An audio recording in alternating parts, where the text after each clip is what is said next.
very pleased to welcome you to this first day of our seminar, aiming to investigate different aspects related to publish and distribute art books today.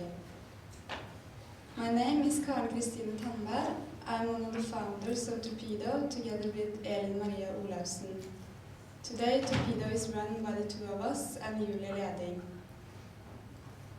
Torpedo's 10 years anniversary is the occasion for a series of gatherings, talks, conversations and book displays that will take place here at Atelier Felix Kunstnernes Hus during the year.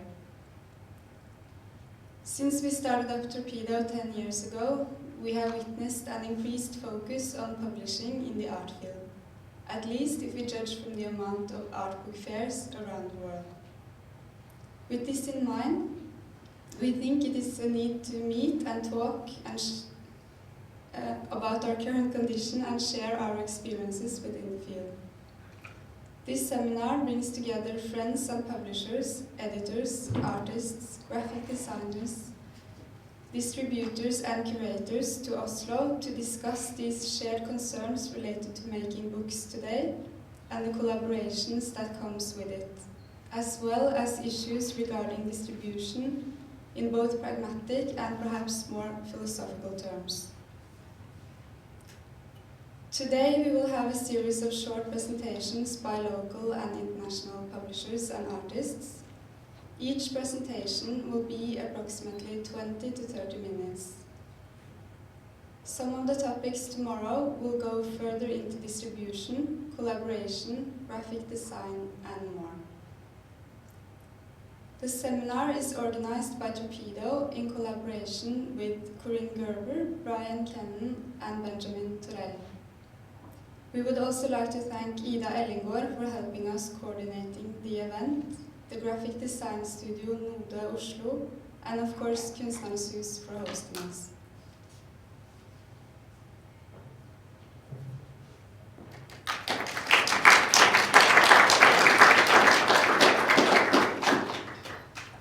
Hello, it is great to see you all here today.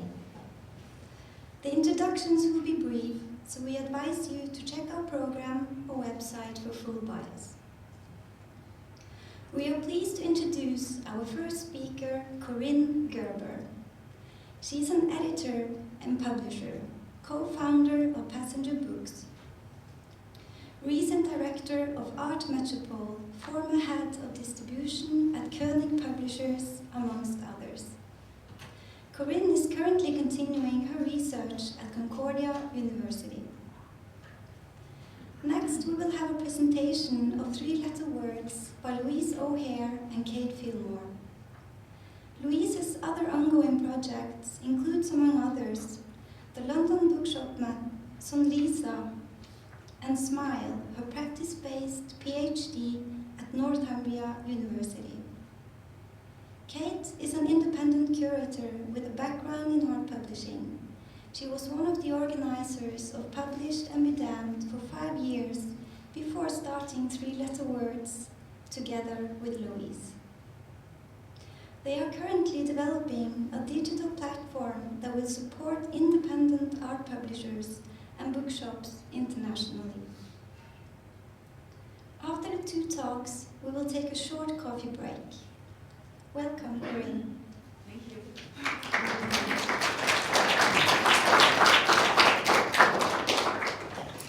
Okay. Hello? Is this good? Everybody hears me well? So thank you very much for the introduction and thank you for setting this up. It has been a great 2 days already and I'm very curious to see everybody's presentation. So thanks very much for setting this up. It's great.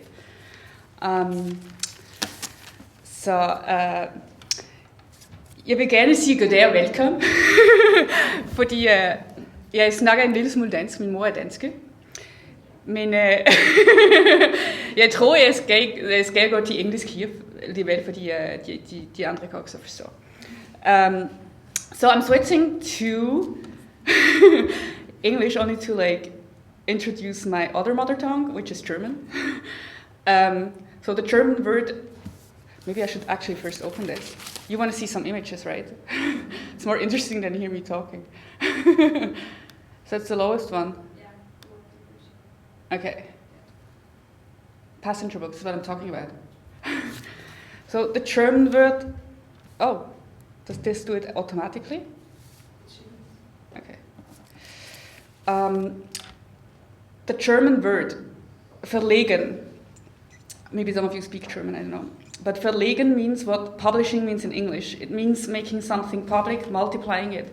But the same word, verlegen, has another meaning. Not only books, but also pipelines and wires are being verlegt, to connect the source to its places of distribution. In everyday life, the same word addresses the moving of objects. More precisely, the unintentional moving of objects from one place to another. So the theoretically sexy way to express this other meaning in English would be to call it a displacing or a shifting of something from one place to another. But that's putting it rather nicely.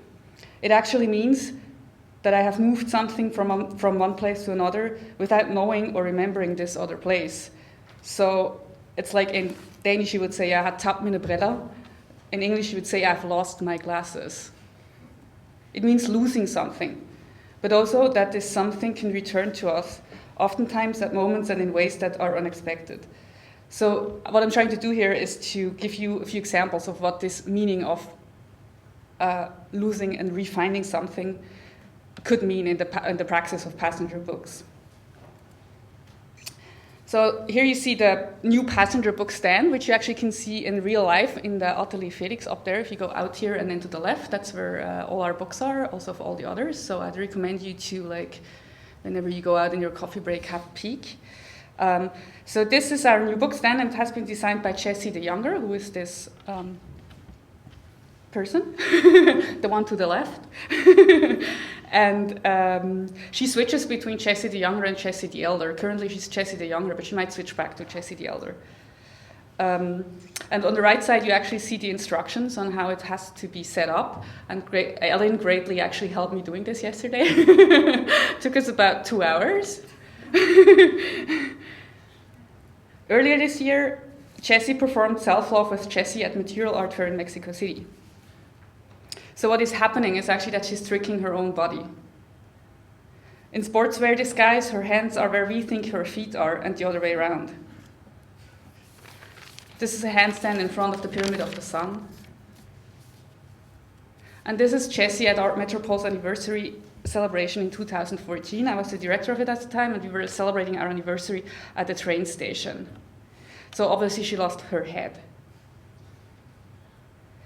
This is the same anniversary. You see a bit more of the train station here. So it all had to happen between like the last train of one evening and the first train the next morning. Oh, it's not. I'm having some troubles with the switching here. Oops. There should be one in between. Isn't this one? Anyways, I'm just going to continue here. Oh, here it is. So back to passenger books. This is the cover of the first passenger book. So actually, passenger book was founded on New Year's Eve between 2004 and 2005. So we're actually 1 year older than Torpedo books. And I was working hard at König Publishers in Cologne at the time. And Istanbul was actually the farthest that German wings would fly at the time. And the flights would go at night at crazy times because the fuel was cheaper then. And so I actually went to Istanbul because my friend Linda was moving there. For one, because she had a stipend, she won a stipend, but also she fell in love with a Kurdish man. And I actually went there to meet my sister and we wanted to spend a holiday. But instead we ended up founding a publishing house. So that happened in a way that I was always interested to actually go see printers wherever I would go, and it happened that Linda had some friends who actually were printers, so we kind of got the option to print for like very little money, and plus Linda had this photo essay ready that was actually ready to be printed. So it came into being on a ship on the Bosporus, and it was either in Europe or Asia, I'm not entirely sure. And the ship was a little bit smaller than the one that you see here on the picture, although this is from Istanbul as well. And the ship was populated by what our fellow passengers told us would be what's left of the Turkish left, so that if this ship would sink, there would be no socialist politics left in Turkey.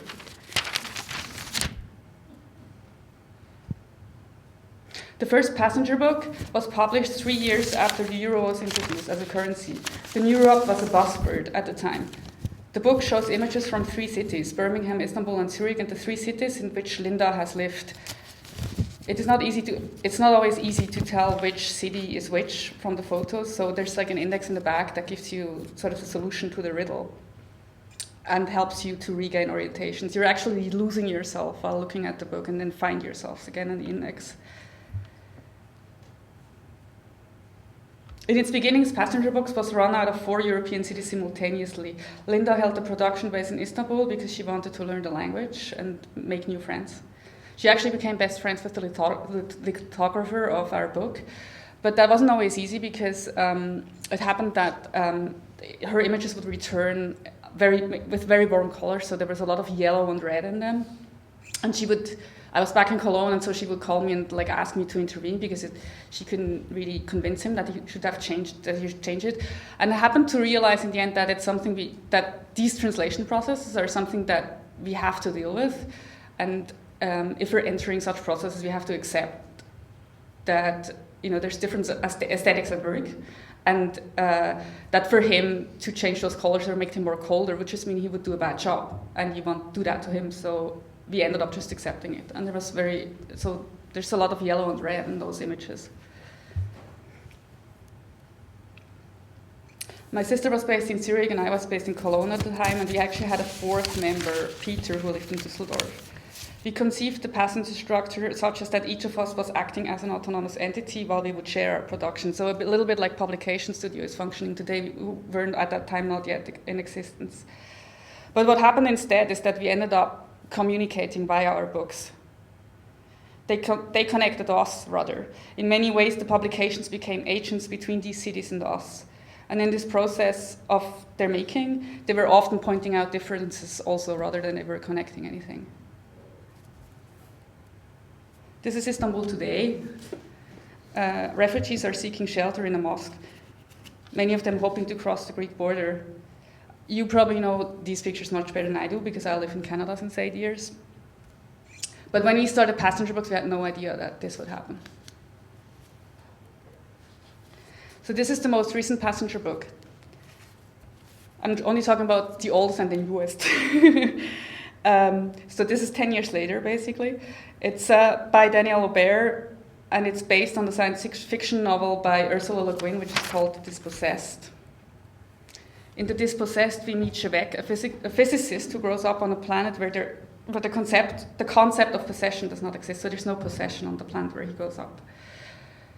This, however, does not allow him to pursue his scientific work, and he has to travel to a capitalist sister planet called Urus to pursue his research.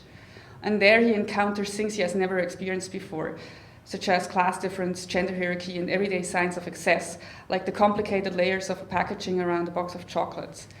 So throughout the novel, Shevek travels between the 2 planets. This forth and back movement is reflected in the novel's narrative structure. And the book was a huge success, and it's actually, in the meantime, a classic of science fiction in North America. I recommend to read it to everybody for those who didn't do it yet. I think it's less known here, actually.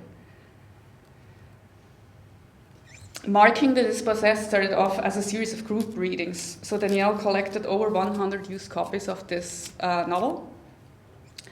And each of these copies included, or most of them included, like reader's mark and notes, in a way like people make underlinings or do little notes in the margins. And so at the readings, each reader gets like 1 copy and has like different marks in them. And then you read aloud together. So what happens is basically that those markings become the score of what's happening in the reading. So that the readers become a little bit of like a choir, and the text becomes, or the notes rather, become a little bit of a score. If there's time, is there time? I'm gonna like play you a little snippet of one of the readings. So I have to get out here. Yeah, I think I'm good. Yeah. Here.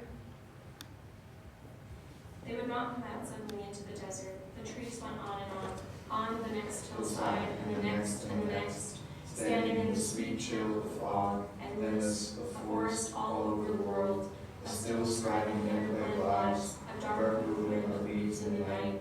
Then, as Shebeck sat marveling, as the car came up out of the fog of the river valley into clearer air, there looked at him from the darkness under the roadside foliage for one instant a face. All lives are in common. It was not like any human face. It was as long as a sun and ghastly light, breath jetted in vapor from what must be nostrils, and terrible, unmistakable, there was in his eye, a large dark eye, mournful for perhaps cynical, gone in the flash of God's lights. What was that? Donkey consonant? An animal? Animal. Yes, an animal. My God, that's right. You have no large animals on your hearts, have you? Can't stop it. That was a horse. Donkeys don't come in size. They wanted to talk with him, but Shebeck was not listening again. He was thinking of Hare. He wondered what a deep, dry, dark gaze out of the darkness would have meant to Hare. Here. So what's happening is if you hear those like single voices, if somebody just says one word, that's like a note. That's like a note that somebody made in the margins, and then you read the note. So basically, we would read in a circle, and then somebody lifts their hand and says, "I have a note here," and then they read the note. So initially, we were thinking of publishing this sort of as an iTunes publication and distribute it through iTunes as an audiobook to read the whole book, sort of in this fashion, so it could actually be listened to as a novel, but that's turned out to be very complicated copyright-wise. And for those of you who like follow Ursula Le Guin a bit, that's like one of her main themes, anyways, and in a very interesting way. So I'd recommend to look that up. So most likely the iTunes book is not going to happen, but instead we published a book.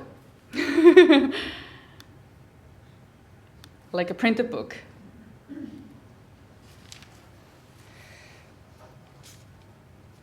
And for the book, all the underlined passages would be like extrapolated from all the 100 copies and like sort of reunited in one copy, so that each page reflects basically all the comments. And then there's in the back, there's a pretty extensive index also like that collects all the notes and like actually transcribes them and collects all the covers. Traces the ways the book go through distribution and like notes that have been found within them and the different libraries where it appears.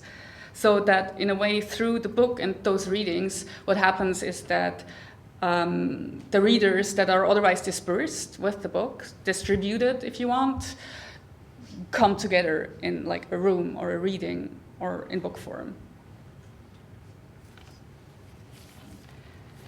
So when Ellen and Karen asked me to talk about distribution on the occasion of your birthday, I felt not very comfortable taking on the task.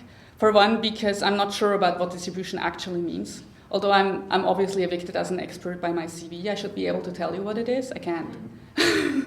But it also just didn't seem to make any sense to me to talk about distribution all by myself. So instead, I suggested to invite a few other people, and I'm really happy that you're all here. So there's 3 letter words that's going to talk afterwards. Cara Benedetto is here, and Chiara from Berlin, and Frances. Where is she actually? When is she going to come? Where's Frances? And so these are the people I'm currently like working with on projects, and they're going to tell you much more about that and in a much better way than I ever could. But we're also going to all together talk tomorrow. There's going to be a conversation tomorrow in the afternoon at 2:40 p.m. I think it's happening. We're going to talk about distribution. So I'm not entirely sure yet what's going to happen. But we might just lose the concept of distribution and find love instead. Or to say it with Lauren Berland, I often talk about love as one of the few places where people actually admit that they want to become different. And so it's like change without trauma, But it's not change without instability.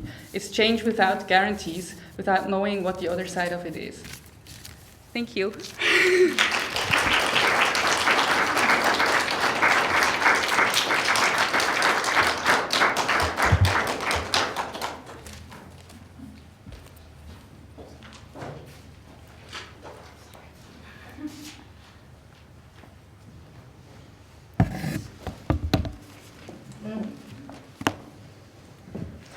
Hello.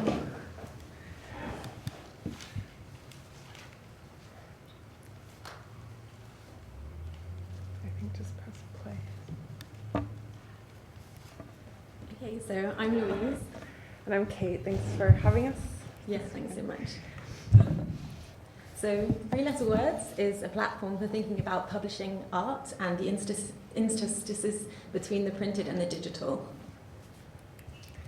3 Letter Words aims to support the work of publishers concerned with content and form, those embracing the potential of the digital, those pushing what art, text and image can be, and those engaged with political, social, and aesthetic criticism.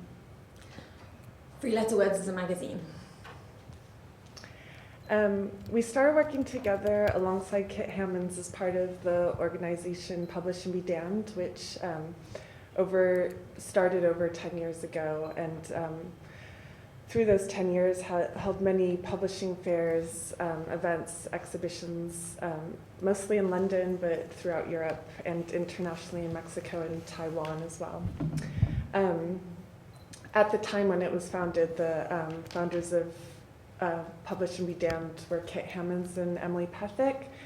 They recognized that there was a big challenge for independent artist publishers with regards to distributing their materials, and that there was also a lot of demand for these publications, but no obvious place to go find them. The first fair in London was probably one of the first instances where independent artist publishers were brought together in one place to an audience who was interested in this variety of material. It was also a unique opportunity for publishers to meet each other, trade publications with one another, make connections, and share resources. Sorry.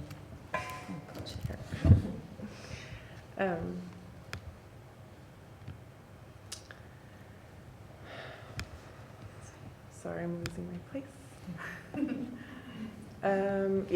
So the fair continued annually in a variety of venues and continued to grow and evolve to reflect contemporary publishing.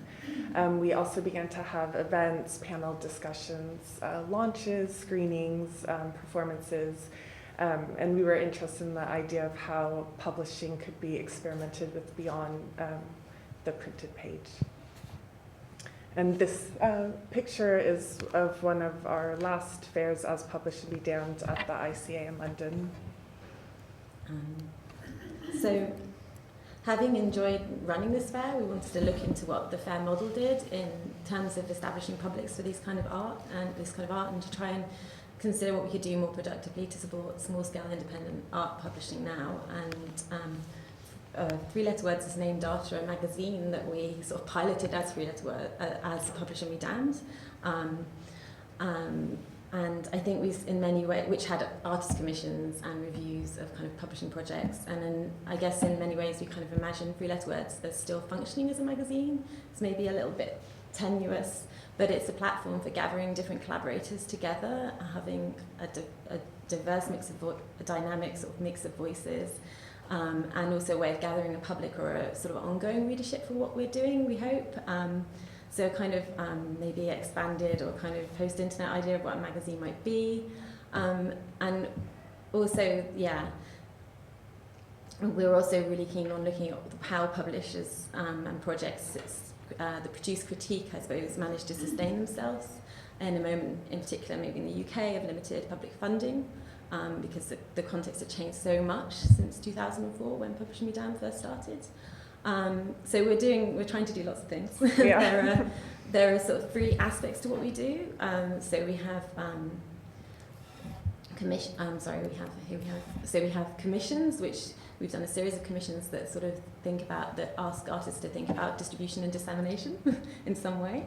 And then we have sort of discursive events, and then we have reviews, a series of reviews that focus on specific publishing projects, because we felt that maybe often writing will focus on an artist's practice, and we kind of wanted to pull out a kind of one work focus in that way on artist books. And then the main thing we're working on, which is our upcoming distribution platform. We're also digitizing the Publishing Museum archive, but I guess that could probably be a whole other presentation, so we'll move on. And just to return, tell you a little bit about the commissions that we've done. We'll talk about too. And this is an artist called Erica Scorti. She uses language and technology to address her very personal experiences in a very public way.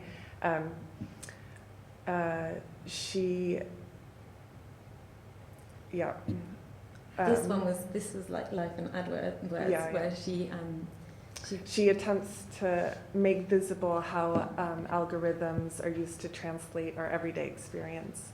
Every day she would write a diary, which she would then email to herself, and that algorithms of that were then created into customer profiles, which advertisers, as we know, pay to access. So she would then perform regular webcams where she would read out the video lists, suggested keywords, and to quote her, she says, "These links are clusters of relevant ads making visible the way we and our personal information are the product in the free internet economy." So in 2014, we commissioned Erica to create a work called Feels for Real, in which she was toying with the false engagement of Instagram bots and spam accounts, which had recently at that point become more savvy due to crackdowns on the Instagram site. So she would bulk buy comments for a selection of her photos and then attempt to have a conversation with the bots by responding to their comments. And then she documented this all on our Tumblr page. So if you go back to the, here's a bunch of images of like books and artist publications and stuff, and then you can see the bots have commented like, "I want to read them, super nice, spectacular," and then she's trying to respond like, "Well, if you must, say so," and the next one's quite funny as well. Like, it's kind of, I don't know what that. Sorry. And then the comments, you know. Where's this one? Can you see it on here? I think maybe it's there cutting was it off.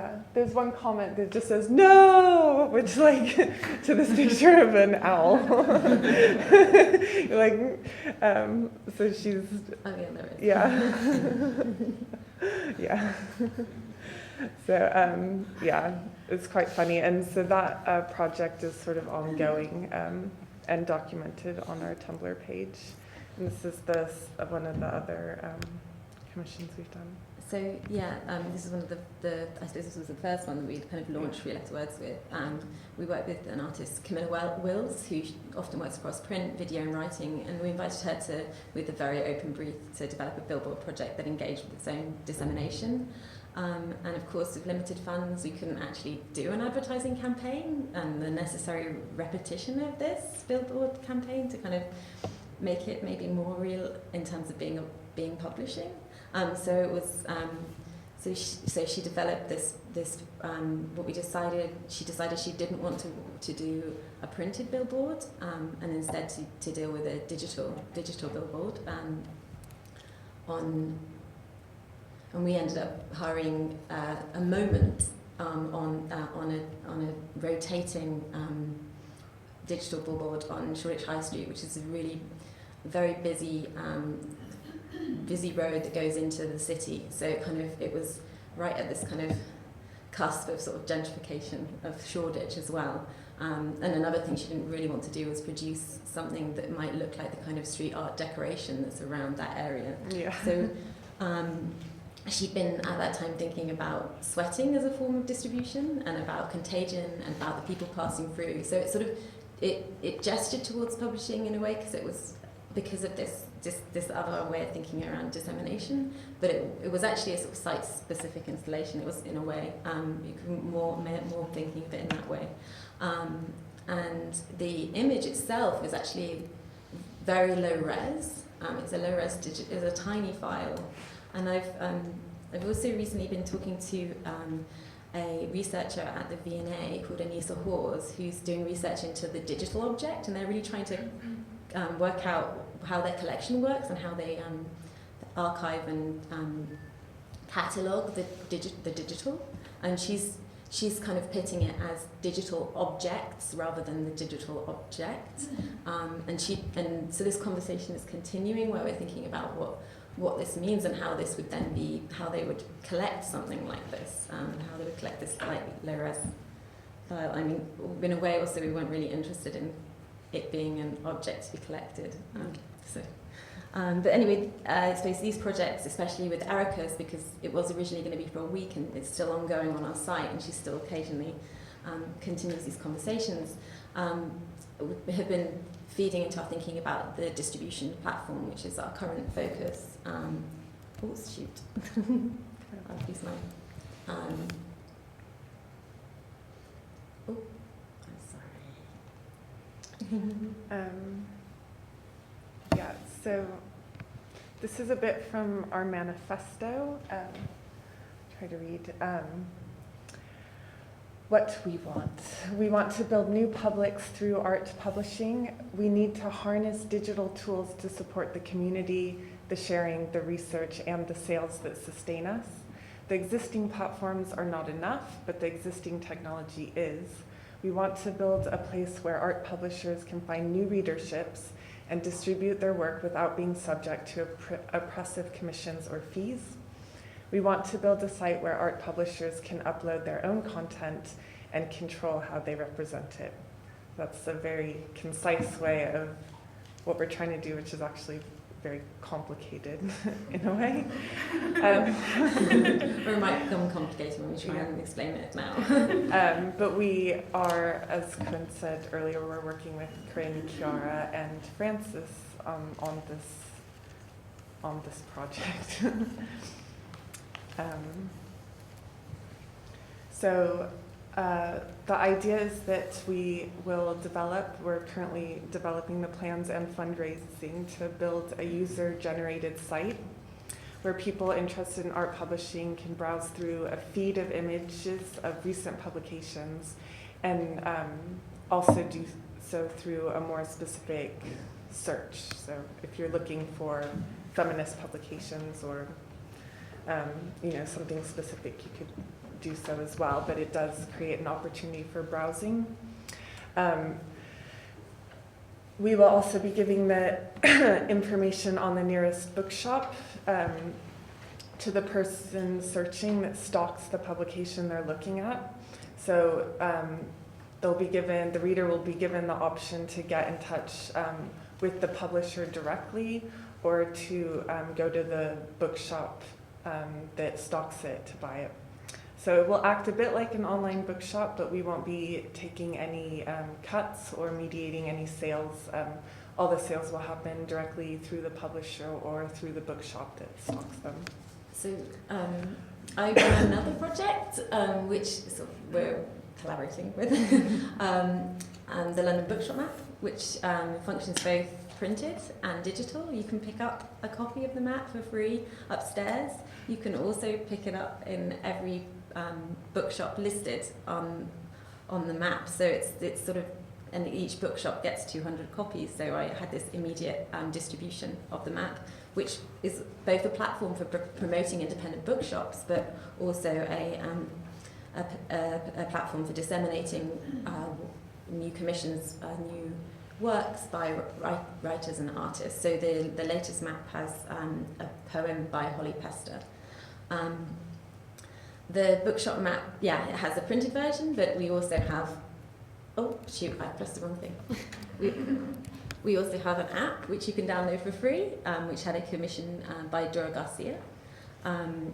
And so always thinking about this engagement with how we could use digital technologies to get people into these physical places and to printed matter just as much as the printed technologies. The app shows you your nearest bookshop, and this is the same thing that we'll be having with the site. But whereas with this, I have this sort of overall catch-all independent, and then I choose who goes on the map and who counts as independent. So I don't include something like foils maybe because it's a bit big, and I actually don't include Daunt because I don't think they sort of support the kind of a sort of range of independent publishing. These are kind of particular arguments for like a London scene maybe. So this is like selected by me, but the really exciting thing about the plans for our distribution platform is that actually the book, because the publishers are going to provide the information of who stocks them, then we'll create this independent art bookshop map that's of the world that that actually genuinely shows who's stocking this material. So if Foil stocks some zines, then Foil can be on there, and there'll be no deciding from our point of view. No, not in terms of the bookshops. In terms of the publishers that will be invited to use this site, they'll be invited, so I guess there will be maybe apply, so there'll be a sort of curated element to it. It won't be a complete free-for-all. But the important thing is that it will be user-generated, so that the publishers will be uploading their own content, their own images, their own descriptions. So it is a self-publishing site on its own and will be able to grow and grow. We've sort of been describing it, maybe for lack of better terms, as a Facebook mixed with Amazon, but for independent, small-scale publishers. The other thing that we're really excited about is that publishers will be able to add their own tags. So the site will eventually develop its own organic, publisher-led vocabulary of content, and also develop its own way of categorizing art books and other publications. So in doing that, it might create a new way of searching and browsing for interested readers. I think we're really interested in enabling the browsing experience that maybe you have at a publishing fair, where you're going table to table and you can also discovering things. But then you could also directly get in touch via email, maybe to the publisher. But you could also see where you might be able to, where it would be stocked, where you could call the bookshop and actually get it. So you have both. Yeah.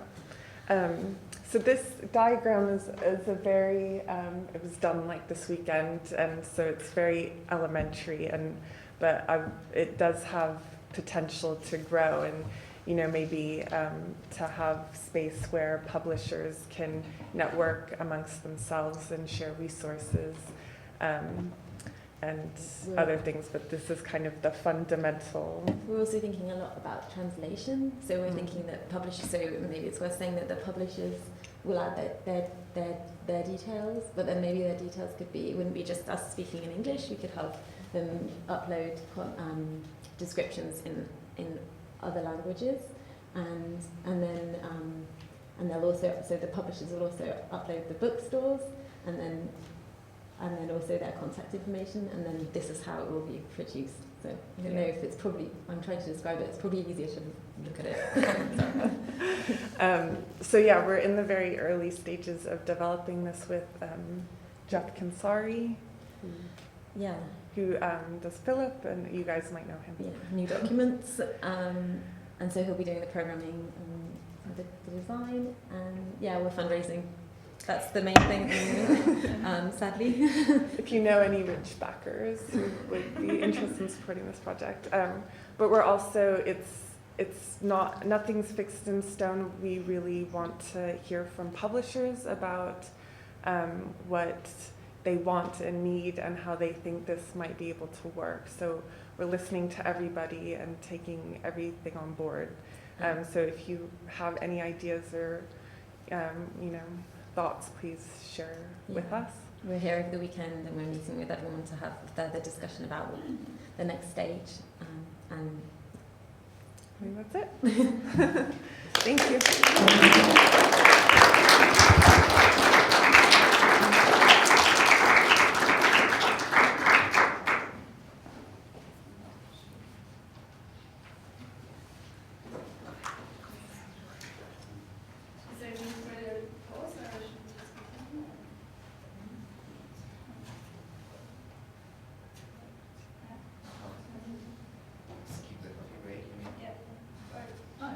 I'm not the right person to be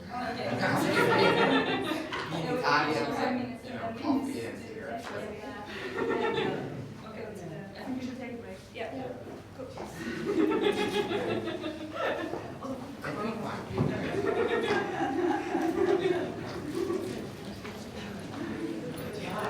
Nice work. Very good.